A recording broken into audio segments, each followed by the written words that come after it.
संगीत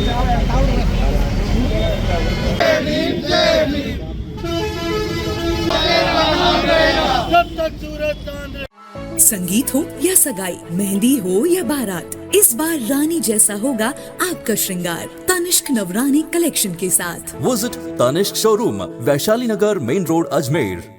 आज हम बाबा साहब की 67वीं पुण्यतिथि पर यहाँ सब एकत्रित हुए हैं। सबसे पहले उनके चरणों में हम नमन करते हुए, जिस प्रकार उन्होंने कहा सब एक रहो, संगठित रहो, संघर्ष करो, संगठित रहो, एकता के सूत्र में बांध के जो उन्होंने रखा, हमको जो नारा दिया, जो देश में जिन परिस्थितियों में उन्होंने संविधान लिखा और उस संविधान में लिखने के साथ सभी के अधिकारों का ध्यान रखते हुए सभी को समान रूप से अधिकार प्रदान करते हुए इस देश को एकता के सूत्र में बांधा। कुछ ताकतें हैं जो बाबा साहब के और इस देश के जो हमारे शहीद वीर अमर हुए हैं उनके इस ताकत को तोड़कर देश को खंडित करना चाहता है, लेकिन हम बाबा साहब के अनुयायी हैं, ऐसा हम नहीं होने देंगे और इस देश के लिए अपने प्राणों को न्यौछावर कर देंगे। लेकिन इस एकता के लिए हम लोग सब एक रहेंगे, मिलकर रहेंगे, चाहे कोई कितना भी हमको बांटे, हम सब लोग साथ मिलकर से चलेंगे।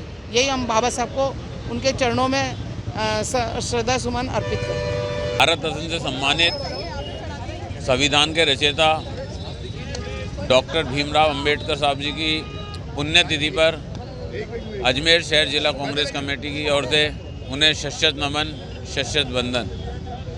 जैसा कि आज हम देख रहे हैं वर्तमान परिस्थिति के अंदर देश की हालत क्या है। जब देश गुलाम था और जहां दलितों के साथ अत्याचार होते थे, गरीबों के साथ अत्याचार होते थे, उस वक्त की सोच रखने वाले बाबा साहब ने आज देश को समानता पर लाके खड़ा किया।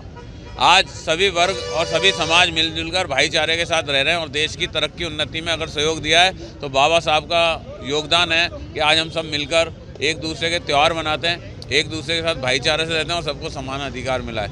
उसके विपरीत जहां हमारी भारतीय जनता पार्टी, जिसकी सोच बाबा साहब की सोच के बिल्कुल विपरीत है, उन्हें जो है जाति, धर्म और जो है एक दूसरे को धार्मिक स्थलों के नाम पर जो बांटने का प्रयास कर रही है, ऐसी ताकतों को करारा जवाब देने के लिए हमें संगठित रहकर बाबा साहब की जो बताए हुए जो उनके मार्ग हैं, उनके संदेश हैं, उस पर चलकर हमें सबको एक रहना है। क्योंकि हम जहां एक हैं वहां हमारी देश की ताकत बढ़ती रहेगी। जहां हम बिखर गए हमारा देश टूटेगा। ऐसी ताकतों को जवाब देने के लिए आज हमने यहाँ संकल्पित किया है कि बाबा साहब आपके बताए हुए मार्ग पर चलकर ऐसी ताकतों को हम करारा जवाब देंगे। इसी के साथ हमने जो है बाबा साहब को जो है पुनः एक बार जो है यहाँ श्रद्धांजलि अर्पित करते हुए और दृढ़ संकल्प लेते हुए ये किया है कि अजमेर का सौहार्द भी नहीं बिगड़ने देंगे।